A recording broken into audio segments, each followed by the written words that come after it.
Σήμερα, μόνο λίγες ώρες αφού άρχισε να κυκλοφορεί η είδηση, πολλοί άνθρωποι που αγαπούν την Ελένη Ράντου έμειναν για λίγο σιωπηλοί. Όχι γιατί άκουσαν κάτι βέβαιο. Όχι γιατί υπήρξε κάποια δραματική ανακοίνωση. Αλλά γιατί καμιά φορά μια εικόνα είναι αρκετή για να αναστατώσει μια ολόκληρη γενιά θεατών. Η εικόνα μιας κόρης που συγκινείται. Που δεν μπορεί να κρύψει τα δάκρυά της. Που κοιτάζει τη μητέρα της όχι σαν διάσημη ηθοποιό. Όχι σαν πρόσωπο της τηλεόρασης, όχι σαν γυναίκα που το κοινό έχει συνηθίσει να βλέπει δυνατή, αλλά σαν μαμά. Και εκεί, αγαπημένοι μου φίλοι, αλλάζει όλη η ιστορία. Γιατί η Ελένη Ράντου, για εμάς, υπήρξε για χρόνια μια φωνή γνώριμη μέσα στο ελληνικό σπίτι. Ένα βλέμμα έξυπνο, ένα χαμόγελο που μπορούσε να γίνει ηρωνικό, τρυφερό, πικρό ή φωτεινό μέσα σε λίγα δευτερόλεπτα. Μια γυναίκα που στάθηκε στη σκηνή και στην κάμερα με εκείνη τη σπάνια ικανότητα να κάνει τον θεατή να γελάει, ενώ κάπου βαθιά καταλαβαίνει ότι πίσω από το γέλιο υπάρχει πάντα μία πληγή. Όμως σήμερα, σύμφωνα με όσα συζητούνται τις τελευταίες ώρες, το ενδιαφέρον δεν στράφηκε σε έναν ρόλο, δεν στράφηκε σε μια παράσταση, δεν στράφηκε σε μια τηλεοπτική εμφάνιση, στράφηκε σε κάτι πολύ πιο ήσυχο, πιο ανθρώπινο, πιο δύσκολο. Στο τι μπορεί να κρύβεται πίσω από το χαμόγελο μιας γυναίκας που για δεκαετίες έμαθε να αντέχει. Η κόρη της, λένε όσοι παρακολουθούν με συγκίνηση αυτές τις στιγμές, δεν μπόρεσε να κρατήσει τα δάκρυά της. Και αυτά τα δάκρυα δεν χρειάζεται να τα φορτώσουμε με φανταστικά δράματα. Δεν χρειάζεται να τα κάνουμε τίτλο τρόμου. Δεν χρειάζεται να τα μετατρέψουμε σε σενάρια που δεν έχουν υποθεί. Τα δάκρυα ενός παιδιού για τη μητέρα του είναι από μόνα τους αρκετά. Γιατί μέσα τους χωράει ο φόβος, χωράει η αγάπη, χωράει η ανησυχία. Χωράει εκείνη η στιγμή που το παιδί καταλαβαίνει πως ο γονιός που έμοιαζε πάντα βράχος μπορεί και εκείνος να κουραστεί. Και αυτή είναι η πιο ανθρώπινη πλευρά της Ελένης Ράντου. Όχι η διάσημη, όχι η χειροκροτημένη, όχι η γυναίκα που πέρασε από σκηνές, πλατό, πρόβες, παραστάσεις, επιτυχίες, κριτικές, φώτα και απαιτήσεις. Αλλά η Ελένη που γυρίζει σπίτι μετά το τέλος μιας παράστασης στην Αθήνα, όταν τα φώτα έχουν σβήσει και οι δρόμοι έχουν αδειάσει. Η Ελένη που αφήνει τα παπούτσια στην άκρη, κάθεται για λίγο στη σιωπή και ακούει το ίδιο της το σώμα να της λέει «Κουράστηκες». Κανείς δεν βλέπει αυτή τη στιγμή. Το κοινό βλέπει την υπόκλιση, βλέπει το χειροκρότημα, βλέπει τη φωτογραφία, βλέπει τη γυναίκα που ξέρει να απαντά με χιούμορ, να κρατά το βλέμμα σταθερό, να μην χαρίζει εύκολα την αδυναμία της. Αλλά το σπίτι ξέρει άλλα πράγματα. Το σπίτι ξέρει τις σιωπές. Τις μέρες που ο άνθρωπος δεν έχει όρεξη να εξηγήσει. Τις νύχτες που η ένταση της σκηνής μένει πάνω στο σώμα σαν δεύτερο ρούχο. Τις ώρες που μια μητέρα προσπαθεί να μην δείξει στην κόρη της ότι κάτι την βαραίνει, ακριβώς επειδή δεν θέλει να την ανησυχήσει. Η Ελένη Ράντου ανήκει σε εκείνη τη γενιά καλλιτεχνών που δεν έμαθαν να ζητούν εύκολα παρηγοριά. Έμαθαν να δουλεύουν, να σηκώνονται, να πηγαίνουν στην πρόβα, να βγαίνουν στο θέατρο ακόμα και όταν μέσα τους υπάρχει θόρυβος. Να κάνουν τον κόσμο να γελάει ακόμα και όταν η δική τους μέρα δεν ήταν καθόλου αστεία. Και αυτό είναι ένα βάρος που δεν φαίνεται. Η τέχνη, ειδικά στην Ελλάδα, έχει μια παράξενη σκληρότητα. Το κοινό σε αγαπάει, αλλά πολλές φορές ξεχνά ότι είσαι άνθρωπος. Σε θυμάται στον ρόλο σου. Σε φωνάζει με το όνομα της ηρωίδας που αγάπησε. Σε θέλει πάντα διαθέσιμη, πάντα ζωντανή, πάντα χαμογελαστή.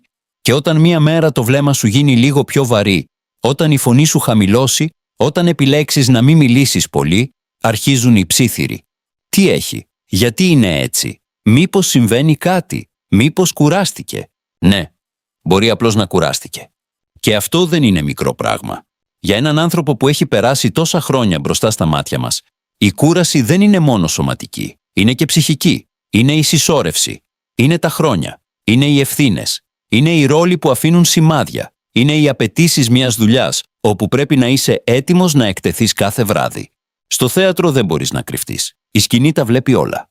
Βλέπει το τρέμουλο στο χέρι. Βλέπει την ανάσα που κόβεται για ένα δευτερόλεπτο. Βλέπει το βλέμμα που φεύγει λίγο πιο μακριά από όσο πρέπει. Βλέπει τον άνθρωπο πίσω από τον ρόλο. Και ίσως αυτό είναι που έκανε πολλούς σήμερα να συγκινηθούν. Όχι μια βεβαιότητα. Όχι μια είδηση που πρέπει να τρομάξει. Αλλά η αίσθηση ότι πίσω από την Ελένη Ράντου των επιτυχιών υπάρχει μια γυναίκα που κουβάλισε πολλά, συχνά χωρίς να τα κάνει θέαμα. Η Αθήνα γνωρίζει καλά αυτές τις σιωπές. Τις γνωρίζει το κέντρο μετά το τέλος μιας πρεμιέρας.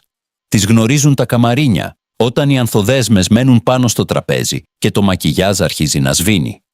Τις γνωρίζει η διαδρομή από το θέατρο στο σπίτι, όταν ο ηθοποιός δεν είναι πια ρόλος, αλλά άνθρωπος μέσα σε ένα αυτοκίνητο που περνά νυχτερινούς δρόμους. Τις γνωρίζει το άδειο σαλόνι, όταν όλοι έχουν κοιμηθεί και μένει μόνο το φως μιας μικρής λάμπας. Εκεί δεν υπάρχουν κάμερες. Εκεί υπάρχει μόνο η αλήθεια της ημέρας. Και ίσως η κόρη της, βλέποντας τη μητέρα της σε μια τέτοια στιγμή, να ένιωσε αυτό που νιώθουν όλα τα παιδιά, όταν καταλαβαίνουν ότι ο άνθρωπος που τους προστάτευε τόσα χρόνια, χρειάζεται και εκείνος προστασία.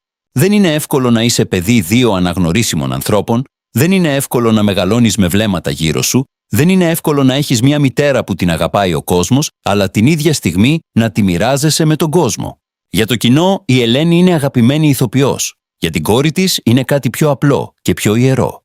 Είναι η μητέρα της. Η γυναίκα που μπορεί να επέστρεφε κουρασμένη από πρόβες, αλλά έπρεπε να έχει ακόμα καρδιά διαθέσιμη.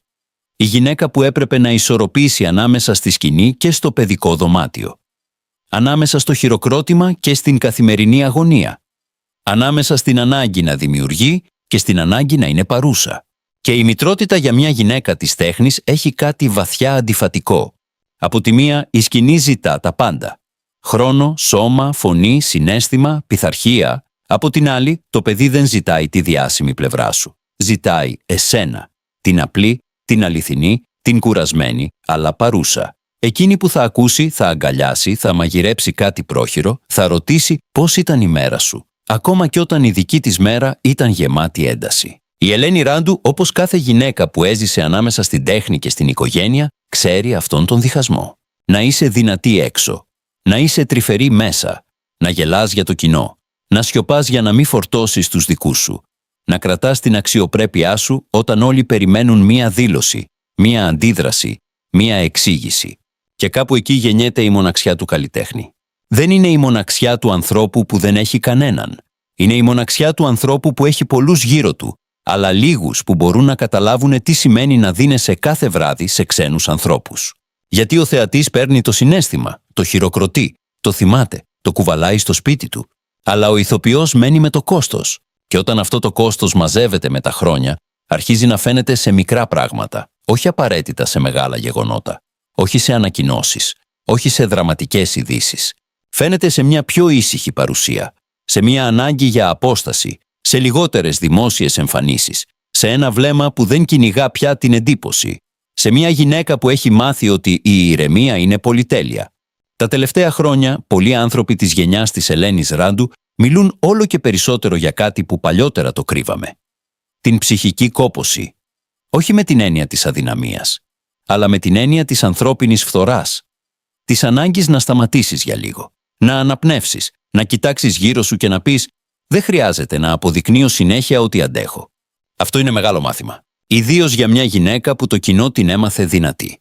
Η Ελένη Ράντου είχε πάντα κάτι από εκείνες τις Ελληνίδες που δεν παραπονιούνται εύκολα, που μπορούν να σταθούν απέναντι σε δυσκολίες με χιούμορ, που δεν ζητούν να τις λυπηθείς, που αν πονάνε θα το πουν μισό αστείο, μισή αλήθεια, για να μην βαρύνει πολύ η ατμόσφαιρα. Αλλά το σώμα κρατάει λογαριασμό. Και η ψυχή επίσης. Τα χρόνια της τηλεόρασης, οι ρυθμοί του θεάτρου, οι πρόβες που δεν τελειώνουν στην ώρα τους, οι παραστάσεις που απαιτούν ενέργεια ακόμα και όταν η μέρα ήταν δύσκολη, οι κριτικές, οι παρεξηγήσεις, η ανάγκη να είσαι πάντα έτοιμη.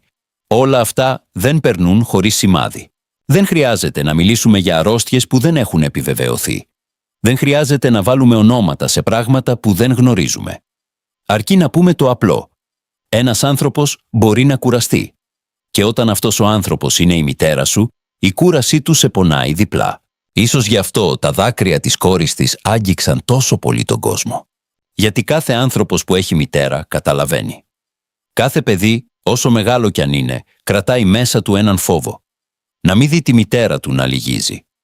Να μην δει τη γυναίκα που έμοιαζε πάντα βράχος να γίνεται ξαφνικά ευάλωτη. Να μην χρειαστεί να παραδεχτεί ότι ο χρόνος περνά και πάνω από τους ανθρώπους που αγαπάμε πιο πολύ. Και κάθε μητέρα καταλαβαίνει επίσης. Γιατί ξέρει πως το πιο δύσκολο δεν είναι να πονάς. Είναι να πονάς και να προσπαθείς να μην το δει το παιδί σου. Αυτή η σχέση είναι ο πυρήνας της σημερινής συγκίνησης.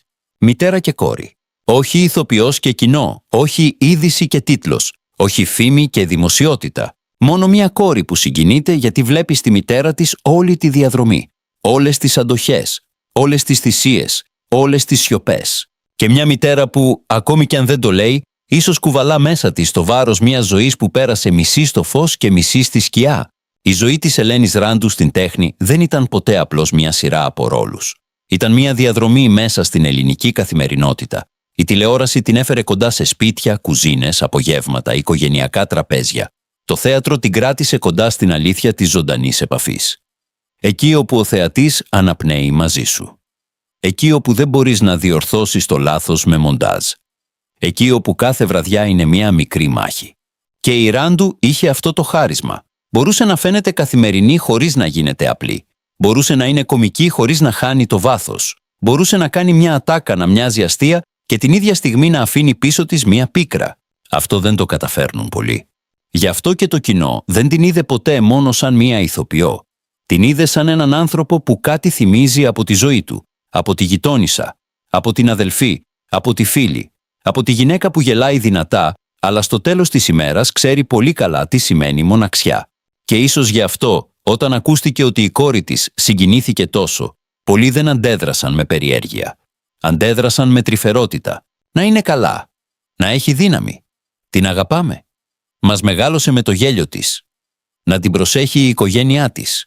Αυτές οι φράσεις όταν βγαίνουν από τον κόσμο δεν είναι απλές ευχές. Είναι ένα είδος επιστροφής. Σαν να προσπαθεί το κοινό να δώσει πίσω λίγη από τη χαρά που πήρε όλα αυτά τα χρόνια. Γιατί υπάρχουν καλλιτέχνες που μπαίνουν στη μνήμη μας χωρίς να το καταλάβουμε. Δεν τους γνωρίσαμε προσωπικά, όμως τους συνδέσαμε με στιγμές της ζωής μας. Με ένα βράδυ που γυρίσαμε κουρασμένοι και γελάσαμε μπροστά στην τηλεόραση. Με μια παράσταση που είδαμε στην Αθήνα και μας έμεινε.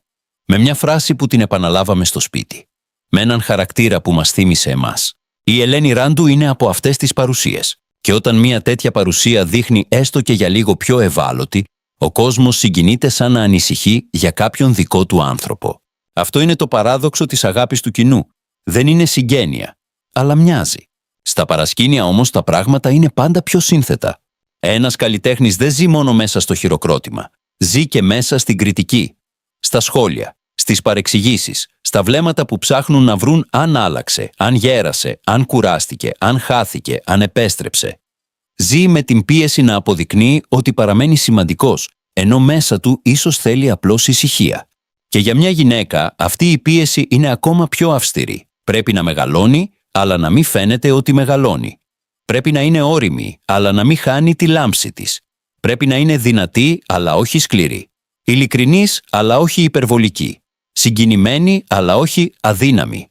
Πόσο άδικο είναι αυτό. Και πόσο ανθρώπινο είναι κάποια στιγμή να θες απλώς να κλείσεις την πόρτα, να μείνεις στο σπίτι, να μην απαντήσεις, να μην εξηγήσεις, να μην δώσεις τίτλο στην κούρασή σου. Η εικόνα της ήσυχης κατοικίας μετά την παράσταση έχει κάτι συγκλονιστικό. Έξω η Αθήνα συνεχίζει. Τα φώτα των δρόμων, οι φωνές, τα ταξί, τα θέατρα που αδειάζουν, οι παρέες που σχολιάζουν την παράσταση. Μέσα ένας άνθρωπος βγάζει από πάνω του την ένταση της ημέρας. Η μητέρα ξαναγίνεται μητέρα. Η ηθοποιός ξαναγίνεται γυναίκα. Το πρόσωπο που όλοι αναγνωρίζουν ψάχνει λίγη ανωνυμία μέσα στο ίδιο του το σπίτι. Και εκεί πολλές φορές έρχεται το παιδί, όχι για να ζητήσει απαντήσεις, αλλά για να κοιτάξει. Τα παιδιά καταλαβαίνουν από το βλέμμα, καταλαβαίνουν από την παύση πριν από μια απάντηση, καταλαβαίνουν από το χαμόγελο που δεν έρχεται αμέσως, καταλαβαίνουν από το χέρι που μένει λίγο παραπάνω στο μέτωπο, από την ανάσα, από τον τρόπο που η μητέρα κάθεται στον καναπέ και κοιτάζει ένα σημείο χωρίς να μιλά. Και τότε μπορεί να έρθουν τα δάκρυα, όχι επειδή έγινε κάτι ακραίο, αλλά επειδή η αγάπη φοβάται. Η κόρη της Ελένης Ράντου, όπως κάθε κόρη, δεν βλέπει μόνο τη δημόσια εικόνα. Βλέπει τις λεπτομέρειες, βλέπει τι κρύβεται πίσω από μια κουβέντα, βλέπει όταν η μητέρα της προσπαθεί να δείξει ότι όλα είναι καλά. Και ίσως εκεί να βρίσκεται η αληθινή συγκίνηση αυτής της στιγμής, στο ότι η κόρη δεν έκλαψε για την κάμερα. Έκλαψε γιατί η καρδιά ενός παιδιού δεν υπακούει πάντα στη λογική. Και όταν η μητέρα είναι μια γυναίκα που στάθηκε τόσα χρόνια όρθια, το δάκρυ του παιδιού γίνεται σαν καθρέφτης. Μας θυμίζει ότι οι δυνατοί άνθρωποι δεν είναι άφθαρτοι. Μας θυμίζει ότι η αξιοπρέπεια δεν σημαίνει απουσία πόνου. Μας θυμίζει ότι πίσω από κάθε δημόσιο πρόσωπο υπάρχει μια οικογένεια που ανησυχεί, αγαπά, σιωπά και προστατεύει. Η Ελένη Ράντου δεν χρειάζεται να αποδείξει τίποτα πια. Έχει ήδη δώσει πολλά. Έχει δώσει χρόνια, φωνή, σώμα, ένταση, χιούμορ, αλήθεια. Έχει δώσει ρόλους που έμειναν στη μνήμη.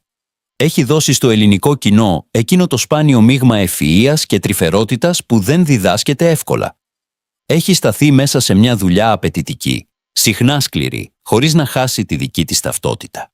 Και αυτό έχει κόστος. Το κόστος δεν φαίνεται πάντα σαν πληγή. Μερικές φορές φαίνεται σαν ανάγκη για